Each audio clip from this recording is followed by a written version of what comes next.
Seja bem-vindo ao programa O Direito é Todo Seu. Aqui discutimos temas jurídicos de interesse de toda a comunidade. Hoje nós vamos falar sobre o direito do trabalho. E para debater o tema comigo, eu recebo a doutora Viviane Colassino de Godoy, que é advogada pós-graduada em Direito Constitucional. Seja muito bem-vinda. Muito obrigada, é um prazer estar aqui com vocês. O prazer é nosso, a honra é toda nossa. Muito obrigado por estar aqui presente. E vamos lá, né? Eu tenho certeza que esse tema que eu acabo de dizer, a questão do direito do trabalho, diz respeito, não vamos dizer a todos os telespectadores, a todas as telespectadoras, mas eu tenho certeza que mais de 90% vai se interessar por esse tema, porque todo mundo trabalha. Sim, né? É muito com raro certeza. você ver uma pessoa que não trabalha. Mas daí a importância do nosso bate-papo aqui. Eu já quero te perguntar o seguinte, muito se ouve falar, é uma questãozinha delicada aí, uma tal, né, entre aspas, vamos dizer, rescisão indireta do contrato de trabalho. Né? Você, por gentileza, eu queria que você explicasse essa questão da rescisão indireta do contrato de trabalho para o nosso telespectador. A rescisão indireta do contrato de trabalho, ela se dá quando o empregador, ele comete algumas descumprimentos em relação ao contrato. É mais fácil falar assim, né? Então, é como se você, como empregado, você dispensasse o seu empregador. Então, ele não está observando as cláusulas do contrato de trabalho, ele começa a deixar de depositar o seu fundo de garantia, ou ele faz recolhimentos previdenciários, desconta o seu INSS e não faça ou não repassa os recolhimentos previdenciários para o INSS, ou às vezes ele te coloca em acúmulos de função, não te paga um adicional. Então, essas situações podem levar ao empregado a se desestimular em relação ao trabalho e querer sair. Ao invés dele pedir a demissão, então aí nesse caso, ele pode entrar com um pedido de rescisão indireta do contrato de trabalho, fundamentando os motivos por que ele não quer mais continuar naquele emprego. Essa questão da rescisão é muito mais comum do que se pensa, né? Sim. É muito mais comum do que você pode imaginar Isso. na área aí do campo do trabalho, né? Isso. Muito se fala também, vamos dizer assim, e às vezes se confunde muito. Existe a questão do assédio moral no ambiente de trabalho, né? Muita gente acaba confundindo uma cobrança no trabalho e achando que é um assédio moral, mas não é bem assim. Mas o que eu quero discutir é o seguinte, o assédio moral, ele pode aí ter como consequência ou gerar uma rescisão indireta do contrato de trabalho? Pode. Se o empregado conseguir provar que realmente ele está sendo vítima de assédio moral no trabalho, então ele pode sim pleitear a rescisão indireta do contrato de trabalho com base nesse assédio. Isso é muito comum, nós temos visto um crescente aumento nessa questão do assédio no trabalho e realmente é um motivo para pedir a rescisão indireta do contrato de trabalho. Aí é interessante porque as pessoas acabam acreditando que o assédio moral, né? Tem gente que não acredita no assédio moral, começa por aí. Sim. Né? Principalmente, e às vezes empregado, não, acho que é cobrança mesmo, não é bem isso não. Às vezes o que está acontecendo é uma pressão muito grande ali em relação ao trabalhador, né? Uma outra questão, a gente fala muito de doença ocupacional, né? Gerada ali, advinda do trabalho, do ambiente de trabalho. E aí, nessa nossa vertente do assédio moral, o assédio moral, gerar aí uma doença ocupacional?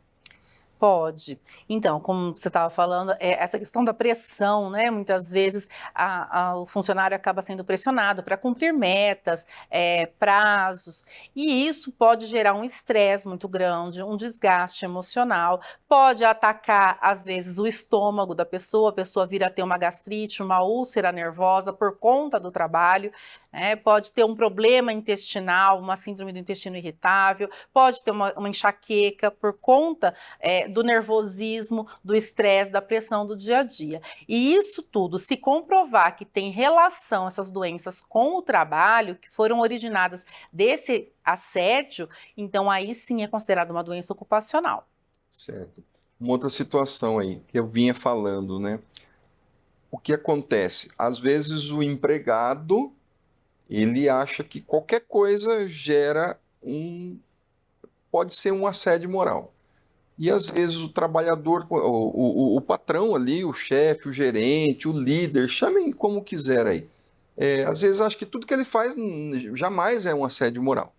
Né? Sim. Então um acha que tudo que é o empregado, e às vezes, evidentemente, aqui nós estamos falando de um modo geral. A gente sabe que não são todas as pessoas assim, é claro, mas eu estou dando um exemplo para que fique mais claro.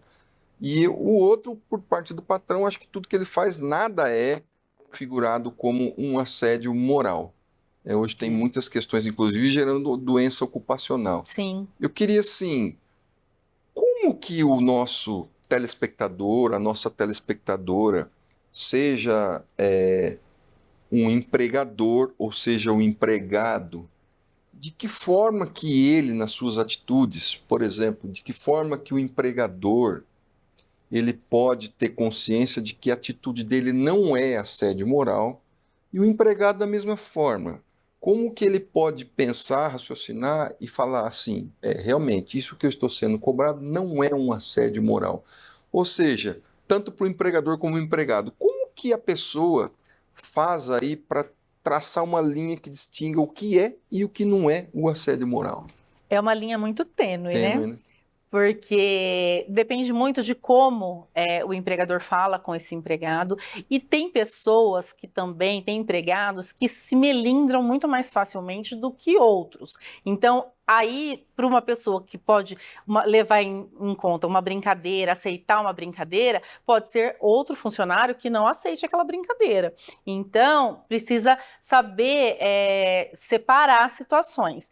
A gente fala assim que quando a pressão, a cobrança de metas, ela passa a ser direcionada a um funcionário, as brincadeiras, as piadas passam a ser direcionadas àquele funcionário e não ao grupo, isso passa a ser um assédio.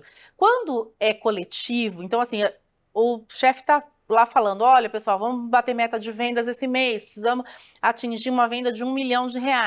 Então aí é para o grupo. Agora, se o empregador ele está cobrando um só, olha, fulano, você não está atingindo a meta, todo mundo atingiu, você precisa atingir, você é isso, você é aquilo, e começa a cobrar, pressionar aquele funcionário específico, isso sim configura o assédio. Né? Antes a gente falava que o assédio ele precisava ter atitudes reiteradas, precisava acontecer mais de uma vez. Mas hoje os tribunais já têm entendido que basta uma vez só o empregador. Pode ser o superior, ou pode ser até um colega que pode estar cometendo o assédio, né, de mesma função, e isso já pode caracterizar o assédio. É muito interessante. A linha realmente é muito tênue. Sim. Uma outra questão aí, deixando um pouquinho de lado, a gente já volta na questão do assédio moral. Um tema aí que é extremamente complexo também dentro do direito do trabalho, é a questão do assédio, mas agora a questão do assédio sexual. Sim. Assim, para a gente começar a conversa, eu te pergunto, para deixar claro para o nosso telespectador, claro, para a nossa telespectadora, que às vezes a pessoa que nos assiste nesse momento está vivenciando isso que você vai falar, que eu estou falando, né? Como deixar claro para ele o que constitui o assédio sexual? Sim. O assédio sexual é quando, né, o empregador ou superior hierárquico, ou até mesmo o próprio colega do mesmo nível, comete, né, uma tentativa aí de um convite meio estranho para sair, pode, né, ter conotação sexual nesses convites, então pode exigir, por exemplo, uma vantagem, né? Saia comigo para você conseguir ser promovido. Então, oferecer essas situações de vantagem. Então, isso tudo pode caracterizar o assédio sexual. Então, ele sempre vai ter uma conotação sexual. Então, é um convite, é sempre um oferecimento de vantagem, são essas situações aí. E aí, é lógico, o empregado, ele deve denunciar, ele deve procurar o canal de denúncias da empresa. Se a empresa não tiver um canal de denúncias, deve procurar o administrativo, o RH da empresa para fazer essas denúncias, para evitar que isso se prolifere e ele se resguarde também. Uma questão aí, a gente está falando da questão do assédio sexual, que é muito grave, né? Gravíssima situação no ambiente de trabalho. As pessoas às vezes imaginam que o assédio sexual seja só em relação do homem para com a mulher. Mas eu tenho certeza que a maioria dos casos realmente é do homem ali, do chefe, do líder, do gerente em relação a uma funcionária.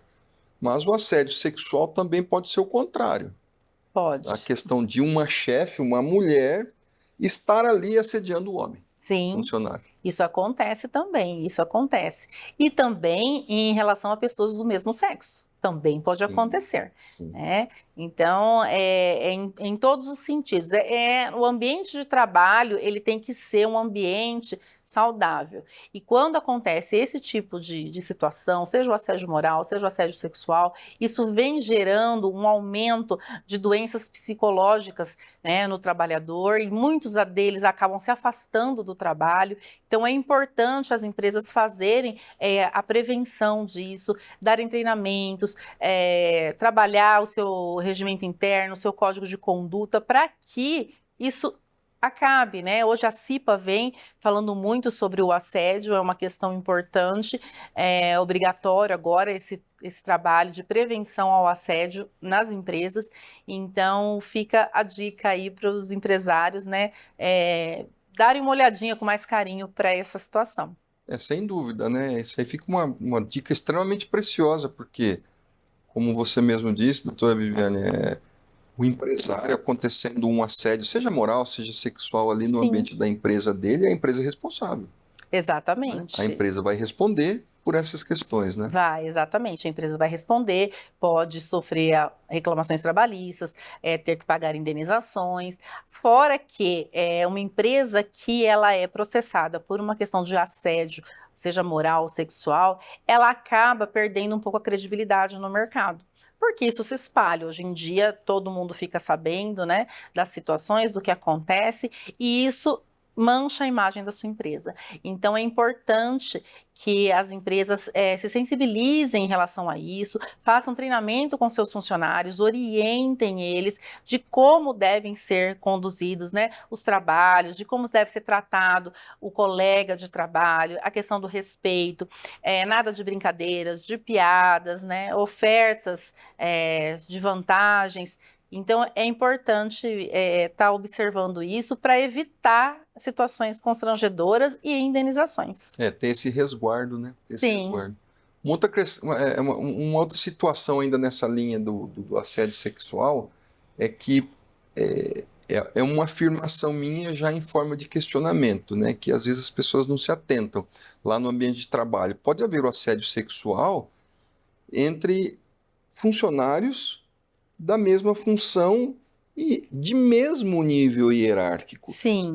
Isso é uma questão interessante. Mas nós vamos fazer um rápido intervalo e voltamos já já. Não saia daí.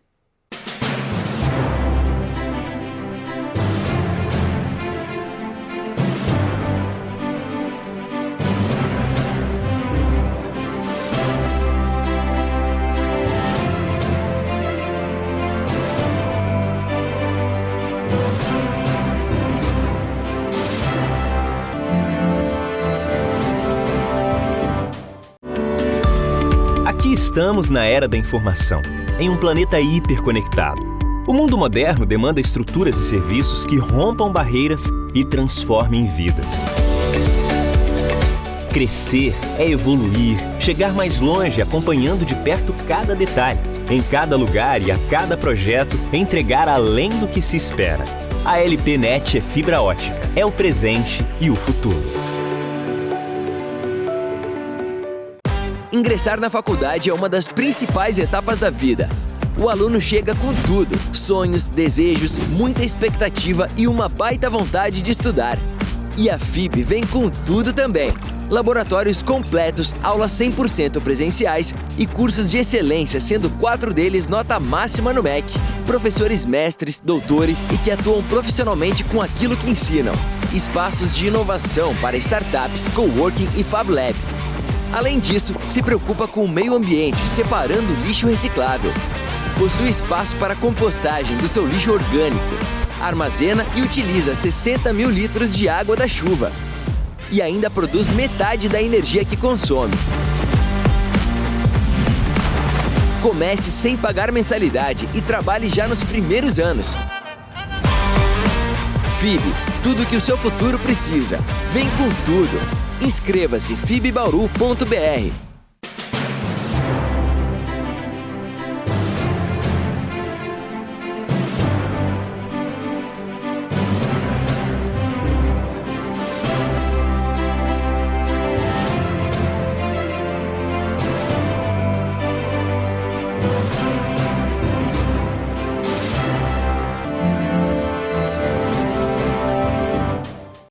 Seja bem-vindo ao programa O Direito é Todo Seu. Hoje estamos falando sobre questões trabalhistas. E eu vou recordar a minha pergunta, né? A minha pergunta em forma de afirmação, a minha afirmação em forma de pergunta que eu fiz no bloco passado para a doutora Viviane. Muitas pessoas que trabalham, você, a senhora, o senhor que está aqui nos assistindo, no ambiente de trabalho seu, pode haver ali pessoas no mesmo grau hierárquico dentro da empresa que você trabalha, que o senhor trabalha, que a senhora trabalha, e ali pode existir um assédio sexual, não de questão do chefe, do gerente, do líder, mas pessoas que hierarquicamente estão no mesmo patamar. E aí, né? Como fazer? Isso pode acontecer e realmente aí tem que comunicar o superior, a diretoria, a gerência, o RH da empresa. Se não resolver, se não tiver empresa um canal de denúncias, faça denúncia no Ministério Público, faça boletim de ocorrência. É importante que as pessoas falem sobre o assédio. É importante até para prevenção. Hoje em dia, tem vários meios de você gravar essa situação. Então, a gente orienta as pessoas que estão sofrendo esse tipo de assédio que elas gravem essas situações, porque normalmente o assédio acontece em situações isoladas, porque o assediador, normalmente, ele não vai fazer isso em público, no meio de várias pessoas. Então, às vezes é mais difícil, você não consegue uma testemunha para provar que houve o assédio. Então, é importante que você grave, através do celular. Hoje em dia tem canetas, que são câmeras, e tem outras ferramentas que podem ser utilizadas, mas que consiga demonstrar que realmente você está sendo vítima daquela situação. Eu quero voltar um pouco na sua fala, que você disse, doutora Viviane. Nós estamos falando bastante da questão do empregado e tal. Só que eu achei a sua fala muito interessante, a questão voltada para o empregador, Sim. o patrão, né? Que uma empresa aí que tem aquela mácula de ali você entrou, ali é só assédio, aquela empresa ali, né? Deus que me livre. Então, na realidade, a legislação trabalhista, ela não vem contra o patrão, não é nada disso. Não. É muito pelo contrário. Se o patrão verificar a questão de assédio e tudo mais, a gente gostaria que você até frisasse isso novamente, né?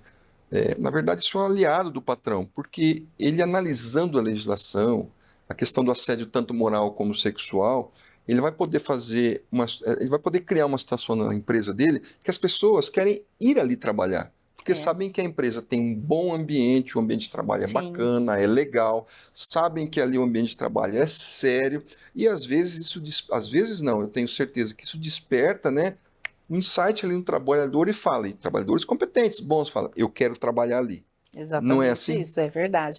Isso reflete muito na imagem da empresa. Então é importante, tem empresas que hoje em dia elas têm um planejamento, um trabalho de orientação para a prevenção do assédio. Então treinam seus líderes, a sua liderança para que ensine e trabalhe com os subordinados ali do setor para que não tenha situações de assédio. Então é muito importante. Então as empresas muitas vezes acham que não compensa você fazer um investimento num preventivo, numa consultoria, num compliance trabalhista, mas são questões importantes para você ter uma empresa saudável, uma empresa financeiramente rentável, né? E outra, atrair investidores. A empresa hoje que faz um compliance na prevenção do assédio, ela consegue atrair investidores. Então é muito importante isso. Então estabelecer metas, mesmo que seja uma empresa pequena. Então faça seu código de conduta, faça seu regimento interno, dê treinamentos, né?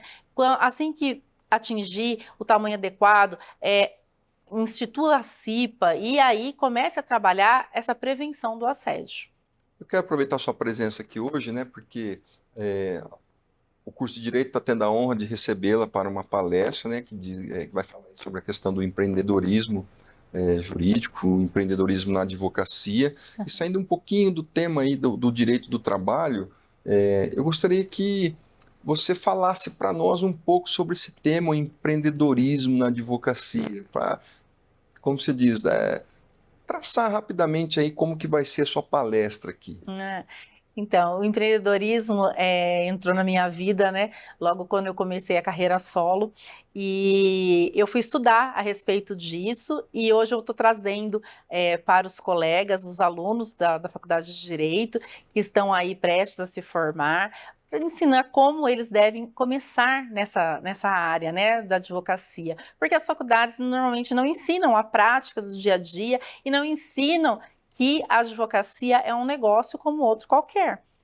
Então, as pessoas precisam começar a ver a advocacia como um negócio, uma empresa, e aí começar a entender, investir. Então, eu vou falar um pouquinho sobre o marketing, vou falar sobre o código de ética, como oferecer os serviços, como você crescer na advocacia e dizer que tem oportunidade para todos. Isso é o mais importante. Olha, essa sua fala já nos estimula para daqui a pouquinho a gente correr lá para assistir sua palestra. Mas eu quero pensar algumas coisas, né? Embora a sua palestra seja sobre empreendedorismo na advocacia especificamente, né, para os nossos alunos aí do curso de Direito, você falou algumas palavras. Você falou empreendedorismo, você falou marketing, você falou ética, e eu quero dizer assim, existe aí, na verdade, um empreendedorismo na advocacia. Não é uma coisinha tão simples, porque olha o que você falou aqui, empreendedorismo, marketing, publicidade e ética. Nós temos aí um misto, nós temos uma relação muito grande entre todos esses institutos que estão aí orbitando dentro do empreendedorismo, não é isso? É verdade. Não é fácil empreender, né? Eu acho que em qualquer ramo, né, mesmo que não seja na advocacia, mas é difícil, realmente. Precisa de muita dedicação, muito estudo, e a gente tem que focar, mas nós temos que fazer alguma coisa, não dá para ficar parado e não tentar, né? Então a gente tem que estar sempre tentando, sempre avançando, fazendo alguma coisa para a gente sair do lugar onde a gente está e ir para um lugar melhor, crescer, fazer a nossa marca crescer, o nosso negócio crescer. Para encerrar aí, a gente está quase chegando no final do programa, né? Então, falamos bastante coisa do direito do trabalho, a gente queria focar mais na questão do assédio moral, do assédio sexual e tudo mais. Eu queria que você adiantasse um pouco para nós aqui, né? Porque daqui a gente já corre lá para a palestra, então já dá para falar um pouco. Eu queria que você deixasse aí uma mensagem para os alunos, vamos dizer especificamente, não só aqui da nossa FIB, né? Mas para os alunos que estão se formando, os quintonistas aí se formando no curso de Direito, mensagem, né? Já que o tema da sua palestra é empreendedorismo na advocacia, mensagem que se pode deixar para esses jovens que estão aí iniciando, se formando, cheio de sonhos, especificamente no que diz respeito a empreender na advocacia? O que a gente deixa de bom para eles aí? Eu posso dizer que não é fácil empreender, mas não é impossível. Como tudo, a gente precisa estudar, a gente precisa se dedicar e a gente precisa ter assiduidade. Não adianta a gente fazer alguma coisa hoje e amanhã não fazer, daqui a um mês voltar a fazer de novo. Nós temos que ter uma rotina. Então, todo mundo que tem uma rotina, que tem um planejamento, que é organizado, consegue alcançar o sucesso. A advocacia é uma profissão maravilhosa, ela dá muita oportunidade, tanto assim, pessoal como financeira, profissional, é uma profissão maravilhosa, muito respeitada, mas é importante que o jovem hoje, ele estude, ele se interesse, ele busque e vá atrás.